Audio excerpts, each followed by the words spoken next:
Hello दोस्तों, कैसे हैं आप सभी लोग। बहुत स्वागत है आप सभी लोगों का आपके अपने channel study with Ashish sir पे। मैं आप सभी लोगों का हृदय से स्वागत करता हूं और ये आशा करता हूं कि आप सभी लोग इस समय भी वीडियो के माध्यम से, चैनल के माध्यम से, एपिसोड के माध्यम से अपनी पढ़ाई को जरूर सुचारू रूप से चला रहे होंगे। और यही समय की मांग भी है, आवश्यकता भी यही है कि कैसे भी करके मान लेते हैं कि इस समय वैश्विक आपदा की स्थिति चल रही है, इतना बड़ा पैंडेमिक पूरे विश्व में फैला है।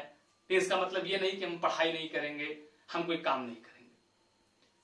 क्योंकि जिस समय का, जिस जीवन का, जिस पल का जो कार्य है इंसान को जरूर करना चाहिए।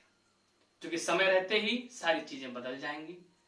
फिर वो दिन भी आएगा जिस दिन आप सेवा में होंगे, अपनी सर्विस में होंगे और अपने जीवन को अच्छे से एंजॉय कर रहे होंगे। तो आशा कीजिए, विश्वास कीजिए जिस भी ईश्वर को, जिस भी शक्ति में आप विश्वास करते हैं कि अच्छे दिन भी जरूर आएंगे, परिस्थितियां बदलेंगी और फिर आप आगे बढ़ेंगे, एक अच्छे इंसान बनेंगे। हार मान के मत बैठिएगा। बात समझ पा रहे हैं? खैर देखिए, पिछली क्लास में हम लोगों ने भारत का संवैधानिक विकास हम लोग पढ़ रहे थे। अब जब हम लोगों ने भारत के संवैधानिक विकास के बारे में पढ़ा था तो इसमें हम लोग डिस्कस करते हुए 1935 का गवर्नमेंट ऑफ इंडिया एक्ट पढ़ लिया था, यानी 1935 का भारत शासन अधिनियम पढ़ लिया था। और इसके अलावा इसी 1935 के आधार पर जो 1937 में प्रांतीय निर्वाचन संपन्न कराए गए थे, इस प्रांतीय निर्वाचन के बारे में भी हम लोगों ने डिटेल में पढ़ लिया था। ये बात समझ में है?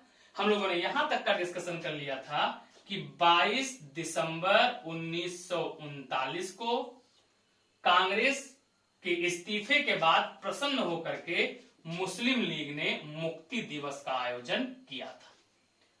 अब हम लोगों को देखना है कि अगस्त प्रस्ताव क्या था, अगस्त ऑफर क्या था। तो आज जो डिस्कशन का विषय है वो है अगस्त ऑफर, अगस्त प्रस्ताव। सबसे पहले हम लोग देखते हैं अगस्त प्रस्ताव क्या था। अगस्त ऑफर, अगस्त प्रस्ताव। देखिए, उस समय हमारे यहाँ के जो वायसराय थे, वायसराय का नाम था लिनलिथगो।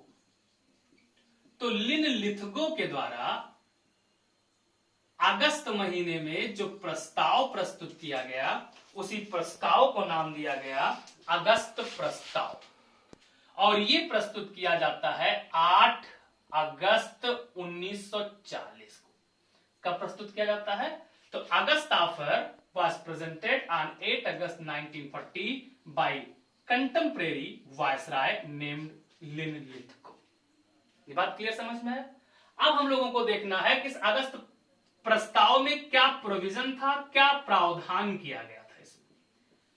तो बेसिक रूप से थोड़ा सा हमको यह जानना है कि इस समय कांग्रेस को अपनी ओर मनाने का पूरा प्रयास कौन करेगा? लिनलिथगो करेंगे। क्योंकि दूसरे विश्व युद्ध में, सेकेंड वर्ल्ड वॉर में, वो सेना को पूर्ण रूप से विश्व युद्ध में प्रयोग करना चाहते हैं और उसी का विरोध कौन कर रही है? कांग्रेस।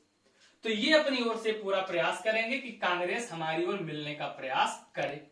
ये बात समझ में आ रहा है? उधर एक बात आप याद रखिएगा कि मार्च 1940 में, मार्च 1940 में मुस्लिम लीग ने, जो मुस्लिम लीग है, हम लोगों ने इसके बारे में पढ़ा था कि मुस्लिम लीग की स्थापना 1906 में हुई थी। और इसी मुस्लिम लीग ने पृथक निर्वाचन मंडल की मांग की थी। और उसी पृथक निर्वाचन मंडल को किस एक्ट से मुस्लिमों को प्रदान किया गया, ये आप लोग कमेंट करके जरूर बताइएगा कि किस एक्ट के द्वारा, किस अधिनियम के द्वारा मुस्लिमों को पृथक निर्वाचन मंडल प्रदान किया गया। तो इसी मुस्लिम लीग ने मार्च 1940 में आकर के अंग्रेजों से इस बात की मांग की थी कि हमें पृथक पाकिस्तान चाहिए, हमें सेपरेट पाकिस्तान चाहिए, पृथक पाकिस्तान चाहिए।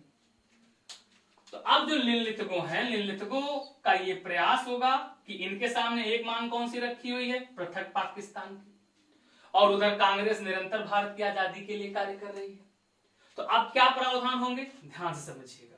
देखो इसमें क्या प्रोविजन किया गया, निम्नलिखितों ने अगस्त आफर में प्रस्ताव में कहा, पहली बात इन्होंने ये बताया, इसमें कहा कि देखो जो गवर्नर जनरल है, गवर्नर जनरल का मतलब हम लोग वायसराय भी कह सकते हैं, लेकिन वैसे रूप से 1935 के एक्ट के बाद से तो गवर्नर जनरल ही पूर्ण रूप से कहा जाने लगा।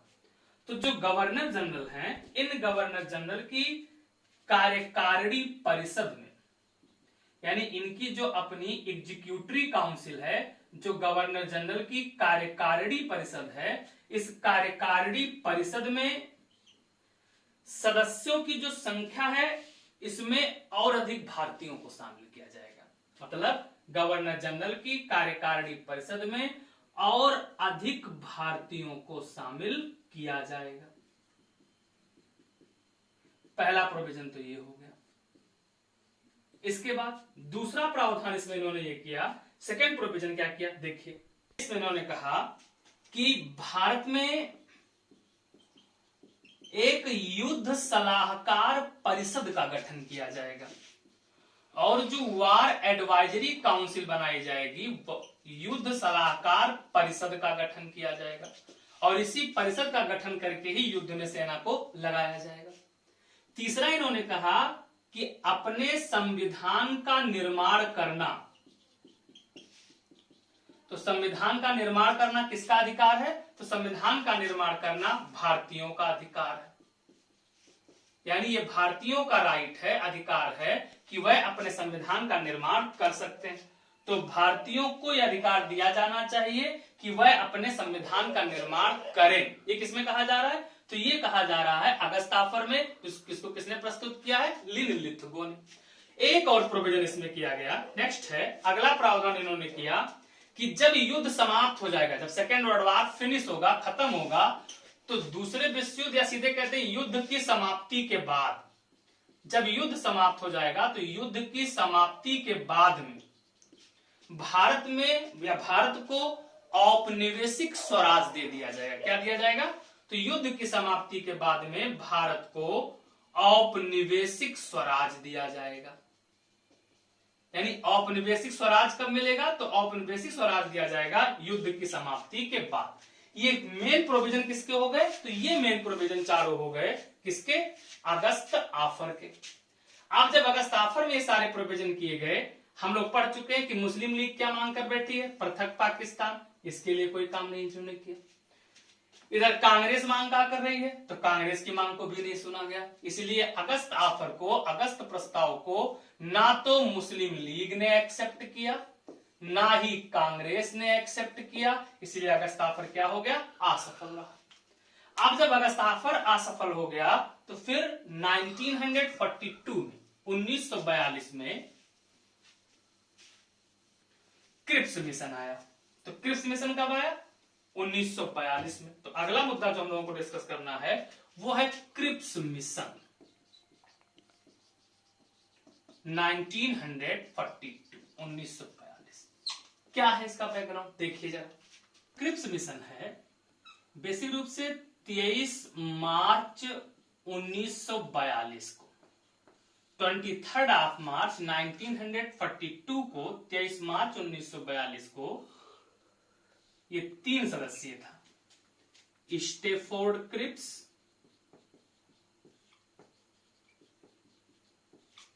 एवी अलेक्जेंडर और इसमें पैथिक लॉरेंस शामिल थे। ये तीनों लोग भारत आए। कौन कौन भारत आया, स्टेफोर्ड क्रिप्स, एवी अलेक्जेंडर और पैथिक लॉरेंस। चूंकि इसके अध्यक्ष स्टेफोर्ड क्रिप्स थे, इसलिए इसको नाम क्या दिया गया, क्रिप्स मिशन 1942। जब ये भारत आए तो यहां कांग्रेस की ओर से जिन लोगों ने इनके साथ वार्ता किया, या कहा जाए तो कांग्रेस के जो आधिकारिक वार्ताकार थे, तो कांग्रेस के जो आधिकारिक वार्ताकार थे, इसमें दो वार्ताकार पंडित जवाहरलाल नेहरू और मौलाना अबुल कलाम आजाद थे। इनसे चर्चा हो जाने के बाद 30 मार्च 1942 को, किस डेट को, तो 30 मार्च 1942 को क्रिप्स मिशन ने अपना प्रस्ताव प्रस्तुत किया। अब जब क्रिप्स मिशन ने अपना प्रस्ताव प्रस्तुत किया तो कोई इसमें खास परिवर्तन नहीं, जो भी हम लोगों ने अगस्त ऑफर में पढ़ा, बस उन्हीं चीजों को थोड़ा सा संशोधित करके इन्होंने प्रस्तुत कर दिया।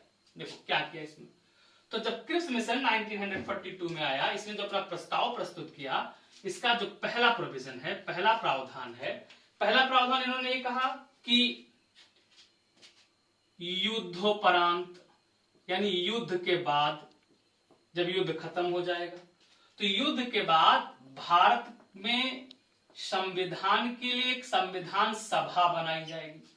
किसके लिए, तो संविधान बनाने के लिए एक संविधान सभा बनाई जाएगी। और जो संविधान सभा बनाई जाए, ये संविधान सभा कैसी होनी चाहिए, निर्वाचित होनी चाहिए, इलेक्टेड होनी चाहिए। ये बात याद रखिए, ये इंपॉर्टेंट फैक्ट है, क्वेश्चन पूछा भी जाता है कि सबसे पहले संविधान सभा एक निर्वाचित सभा होनी चाहिए।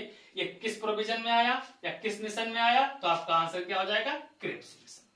यानी क्रिप्स मिशन ने सीधे सीधे कहा कि युद्ध के बाद भारत की संविधान सभा बनाई जाएगी। और भारत की संविधान सभा कैसी होनी चाहिए, तो भारत की संविधान सभा एक निर्वाचित सभा होनी चाहिए, जिसका गठन किया जाना चाहिए। दूसरा इन्होंने कहा कि जो प्रांत हैं भारत में, जो भारत में यहां के जो प्रांत हैं या प्रांत हैं और जो देसी राजा हैं, जो नेटिव किंग है, ये अगर चाहें तो इस संविधान सभा को ज्वाइन करें। यानी अगर ये चाहें तो भारत की संविधान सभा के मेंबर बने, और अगर ना चाहें तो ये अपना अलग से संविधान बना सकते हैं। बात समझ में आया? यानी अगर इनको ऐसा लगता है कि हमें भारत की संविधान सभा में शामिल होना चाहिए तो ये उसमें शामिल हो, और अगर इन्हें ऐसा लगता है कि हमें नहीं शामिल होना चाहिए तो ये अपना अलग से संविधान बना सकते हैं, उसके लिए अलग से प्रोविजन कर सकते हैं। तीसरा इन्होंने कहा, तीसरा प्रोविजन इन्होंने किया कि युद्ध के बाद, सारे प्रोविजन युद्ध के बाद हैं, युद्ध के पश्चात जब युद्ध खत्म हो जाएगा तो युद्ध के पश्चात क्या किया जाएगा, युद्ध के पश्चात ये प्रयास करेंगे कि भारत में एक पूर्ण रूप से, भारत में क्या किया जाए, तो एक भारतीय संघ की स्थापना कर दी जाए। तो भारत में भारतीय संघ की स्थापना की जाए, और अगर भारतीय संघ की स्थापना की जाती है, युद्ध के पश्चात किसकी स्थापना की जाए, भारतीय संघ की स्थापना की जाए। और अगर भारतीय संघ की स्थापना कर दी जाएगी तो इसी को पूर्ण उपनिवेश का दर्जा दे दिया जाएगा। किसका दर्जा दिया जाएगा, पूर्ण उपनिवेश का दर्जा दिया जाएगा, पूर्ण उपनिवेश का दर्जा दे दिया जाएगा। और इसके बाद इन्होंने चौथा प्रोविजन किया था कि जब तक भारत का संविधान बनकर के तैयार नहीं हो जाता है, यानी जब तक भारत का संविधान बन करके तैयार नहीं हो जाता है, तब तक के लिए भारत की रक्षा का दायित्व ब्रिटिश सरकार का बना रहेगा। तब तक भारत की रक्षा कौन करेगा, तब तक भारत की रक्षा ब्रिटिश सरकार करेगी। ये बात समझ में आया? यानी पहला प्रोविजन हो गया कि युद्ध के पश्चात संविधान सभा का गठन किया जाएगा। दूसरा प्रोविजन क्या हो गया, प्रांत या देसी राजा ये चाहे तो अपना अलग संविधान बना ले या चाहे तो संविधान सभा में शामिल हो जाए। तीसरा प्रोविजन क्या है, युद्ध के पश्चात भारतीय संघ की स्थापना कर दी जाएगी और उसे पूर्ण उपनिवेश का दर्जा दे दिया जाएगा। चौथा प्रोविजन क्या है, संविधान तैयार होने तक भारत के रक्षा का दायित्व किसका रहेगा, ब्रिटिश सरकार का मेंटेन रहेगा।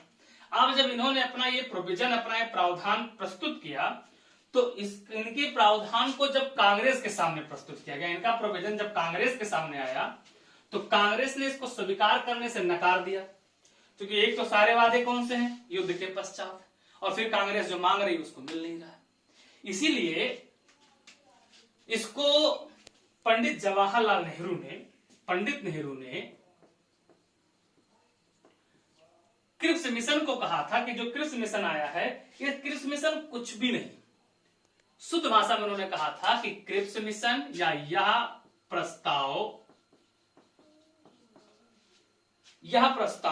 पोस्ट डेटेड चेक है, वो भी किस बैंक का, डूबते हुए बैंक का। यानी इन्होंने कहा था कि यह प्रस्ताव डूबते हुए बैंक का उत्तर तिथीय चेक है।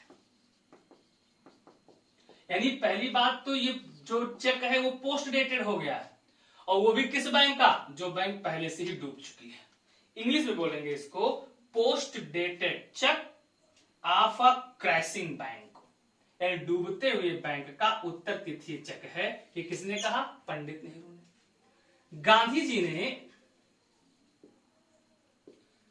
जी ने अगस्त प्रस्ताव को कहा था कि यह पोस्ट डेटेड चेक है, यानी उत्तर तिथीय चेक है। उत्तर तिथीय चेक है, ये किसने कहा था? गांधी जी ने। नेहरू जी ने जोड़ दिया था एक शब्द का, डूबते हुए बैंक का। याद रखने के लिए आप ऐसे याद रखिएगा, ये बात समझ में। यानी कांग्रेस ने इसको एक्सेप्ट नहीं किया। अब जब ये मुस्लिम लीग के सामने रखी जाएगी तो मुस्लिम लीग कहां ढूंढ रही है? पाकिस्तान है कि नहीं? पाकिस्तान नहीं है तो मुस्लिम लीग भी एक्सेप्ट नहीं करेगी। इसका मतलब अगस्त ऑफर की तरह जो क्रिप्स मिशन है ये भी क्या हो गया? फेल हो गया। अब जब क्रिप्स मिशन भी फेल हुआ तो इसके बाद अगर हम लोग देखें तो फिर विश्व युद्ध में सिचुएशन कुछ चेंज होने लगे। फिर आगे क्या हुआ देखिए। अगस्त प्रस्ताव को क्रिप्स मिशन को पट्टाभी सीतारमैया ने, जो पट्टाभी सीतारमैया हैं, पट्टाभी सीतारमैया ने इसको अगस्त प्रस्ताव का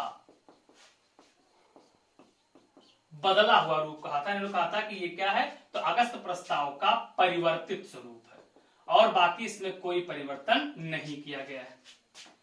अब हम लोगों ने देखा कि इसके बाद जब ये भी फेल हो गया, क्रिप्स मिशन भी एक्सेप्ट नहीं किया गया, तो उधर परिस्थितियां भी बदलने लगी। फिर विश्व युद्ध खत्म भी हो गया। उधर विश्व युद्ध खत्म हुआ, और विश्व युद्ध की समाप्ति के बाद अगर देखा जाए तो वहां इलेक्शन का समय आया। इलेक्शन जब हुआ तो लेबर पार्टी की सरकार को विजय मिल गई। लेबर पार्टी की सरकार को जब विजय मिली तो प्रधानमंत्री बनने का मौका मिला ब्रिटेन में। किसको? ब्रिटेन में प्रधानमंत्री बने, उनका नाम था क्लीमेंट एटली की सरकार आ गई। जब क्लीमेंट एटली की सरकार आई, लेबर पार्टी की सरकार बन गई, तो लेबर पार्टी की सरकार ने यानी क्लीमेंट एटली ने फिर से भारत में कैबिनेट मिशन भेजा। तो कौन सा मिशन आया? कैबिनेट मिशन आया। ये 1946 में आता है। हालांकि इस कैबिनेट मिशन के आने से पहले उस समय भारत के गवर्नर जनरल हुआ करते थे बेबल, और बेबल साहब ने भी 1945 में अपनी योजना प्रस्तुत की थी, अपना प्लान प्रस्तुत किया था, जिसे कहा जाता है बेबल प्लान। तो बेबल प्लान के क्या प्रावधान है, अभी हम लोग ये डिस्कस करना है। फिर कैबिनेट मिशन के क्या प्रावधान है, इसको हम लोग डिस्कस करेंगे। लेकिन इन दोनों का डिस्कशन हम लोग अगली क्लास में करेंगे। आज यहीं तक पढ़ते हैं। बहुत बहुत धन्यवाद। Thank you. जय हिंद।